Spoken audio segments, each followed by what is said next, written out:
Los Inuit, arquitectura vernácula en climas extremos. La arquitectura vernácula es una arquitectura caracterizada por el uso adecuado de materiales y conocimientos propios de la región. En la mayoría de los casos no se requiere la intervención de un profesional como arquitectos, constructores o ingenieros. Las construcciones vernáculas suelen ser simples y prácticas, respondiendo de manera eficiente con los recursos y el ecosistema. Inuit es el nombre genérico de los grupos humanos que habitan el Ártico. Estos han soportado la vida del Ártico durante miles de años y tienen una gran experiencia para poder sobrevivir en el hielo.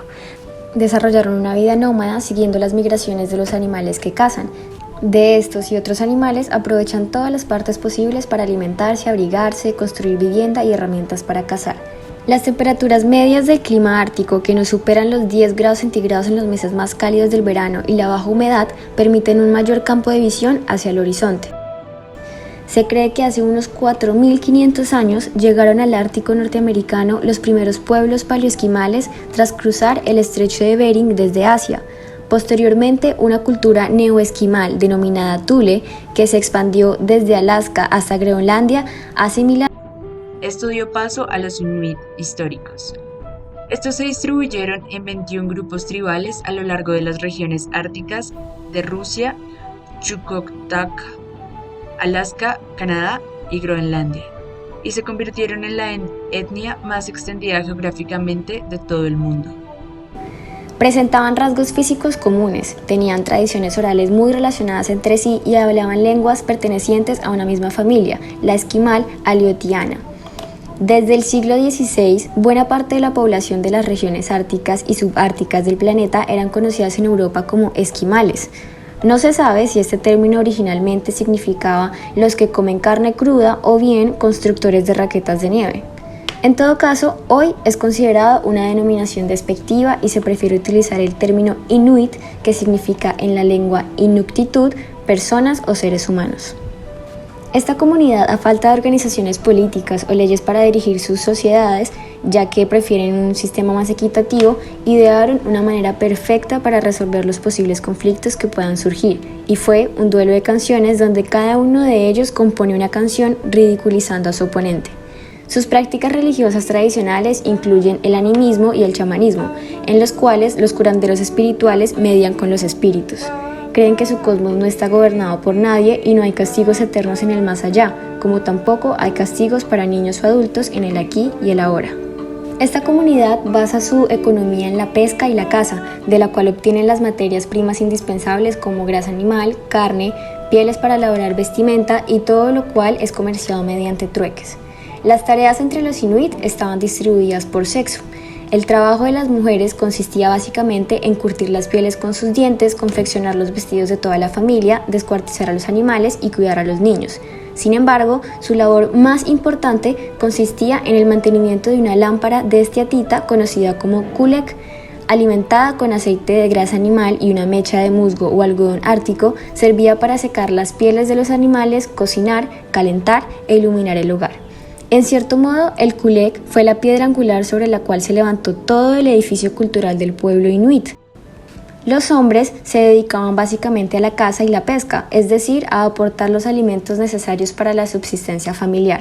También construían las casas de invierno, las embarcaciones de piel y los trineos. Igualmente se dedicaban a fabricar los útiles de caza y pesca, ayudados de un taladro de arco que servía para obtener fuego y perforar los materiales.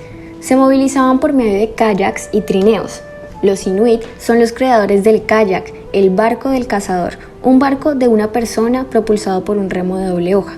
Para su construcción utilizaban madera flotante o espinas de ballena para hacer un marco ligero que luego cubrían con pieles estilladas y permeabilizadas con grasa de ballena. Es perfecto para cazar en el agua, pues es silencioso, lo que facilita acercarse sigilosamente a la presa. Y el kamutik, un trineo hecho de madera, huesos de animales, barbas de la boca de una ballena e incluso de pescado congelado, era el medio de transporte sobre la nieve o el hielo, arrastrado por un equipo de perros. La vivienda típica inuit que siempre se ha transmitido es el iglú de nieve, aunque antiguamente tan solo un 13% aproximadamente de los inuit que habitaban en el Ártico lo utilizaba como casa permanente y habitual, y para otro 20% constituía una residencia temporal, lo que significa que 2/3 de los inuit desconocían este tipo de vivienda o nunca llegaron a construirla. La casa tradicional y más representativa de este pueblo durante los periodos más fríos consistió en una edificación de piedra y turba, a veces con un techo en forma de bóveda y una estructura de huesos de ballena, colmillos de morsa o madera de la deriva que habían recogido. Al igual que los iglús de nieve, estas viviendas se colocaban sobre una plataforma y se accedía a ella a través de un túnel subterráneo a fin de que el aire frío quedara atrapado en él. En cada una vivía varias familias, a veces hasta 40 personas juntas.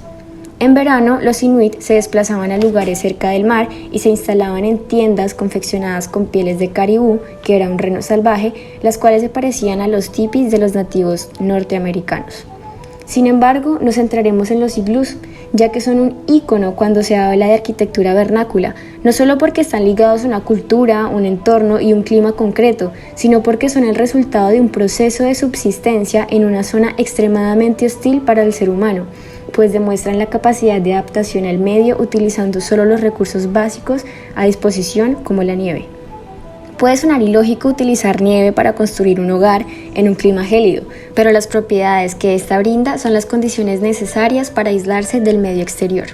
La nieve está compuesta por pequeños cristales de hielo mezclados con pequeñas bolsas de aire, las cuales resultan ser muy buen aislante, pues estas bolsas de aire pueden mantener una diferencia hasta de 40 grados centígrados entre el interior y el exterior de un iglú. Según los inuit, la mejor nieve se llama pugak, que es la que crean los vientos fuertes, compactándola y secándola lo suficiente para ser manipulada por hombres que utilizan cuchillos llamados panas para extraer y cortar los bloques de nieve necesarios para los iglús. Estos cuchillos eran realizados con colmillos de morsa, astas o huesos de caribú hasta la llegada de los europeos, cuando se comenzaron a utilizar hojas de hierro o acero. En la construcción de un iglú normalmente intervienen dos hombres, uno que corta los bloques y el otro que los coloca desde adentro.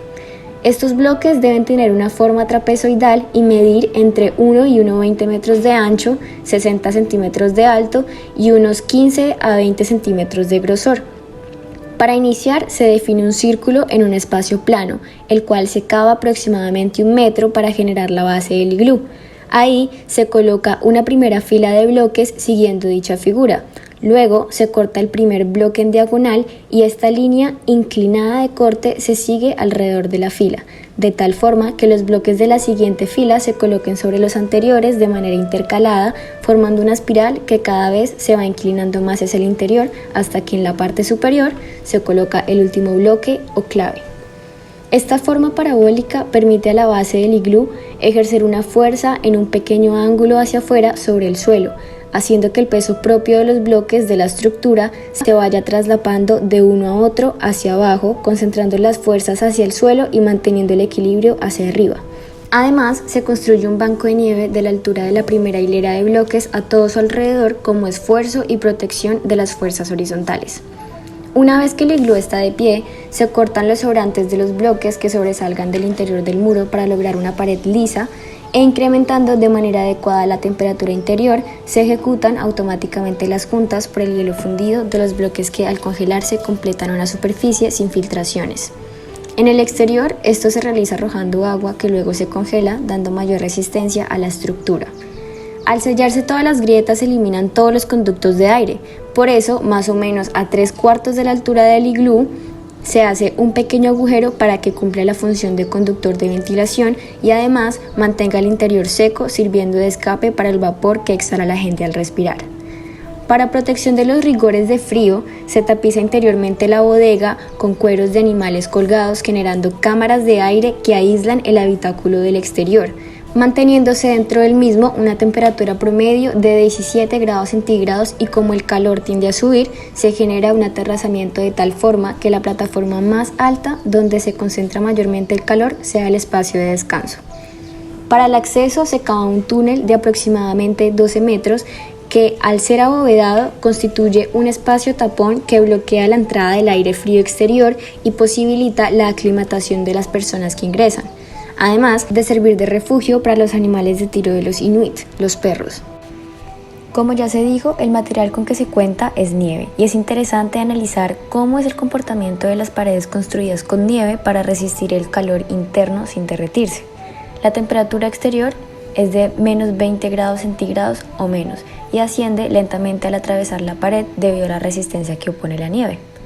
La temperatura interior del iglú se mantiene aproximadamente en los 17 grados centígrados, pero va disminuyendo en la superficie de la piel que recubre interiormente el iglú, y finalmente en la cámara de aire formada entre las pieles y la nieve, afectada por las corrientes convectivas de aire, se alcanza una temperatura de 0 grados centígrados justo en la superficie interna, evitando así la licuefacción del material, es decir, el cambio de estado gaseoso a líquido. Al condensarse, todas las moléculas de vapor de agua sobre la pared generan una lámina reflejante que devuelve al interior la irradiación de calor de baja temperatura. Alejandro Bahamón, en el libro de Arquitectura Vernácula Contemporánea, dice: el contraste entre el gélido paisaje exterior y el hogar que se crea en su interior, la eficacia de su estructura ligada a una sistemática construcción o la peculiaridad de su fabricación con un material que se desvanece sin dejar rastro son algunas de las características que han despertado fascinación y han sido objeto de análisis durante siglos. Esta particular vivienda responde de manera directa a su estilo de vida nómada, a las extremas condiciones climáticas y a la escasez de recursos.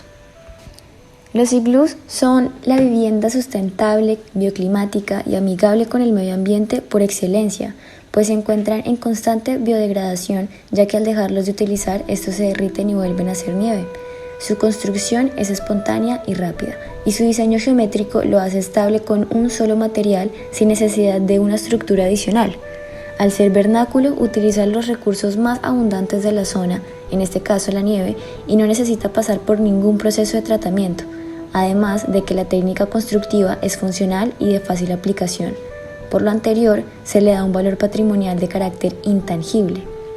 Actualmente, el calentamiento global es una de las principales amenazas que afectan directamente estas técnicas constructivas vernáculas, gracias al rápido deshielo. Pero además, y aún más importante, es la pérdida cultural casi al punto de la extinción, la cual carga con todas estas tradiciones y enseñanzas de supervivencia adaptadas al medio. Pérdida causada por la aculturación o aceptación forzosa de una cultura ajena, la occidental.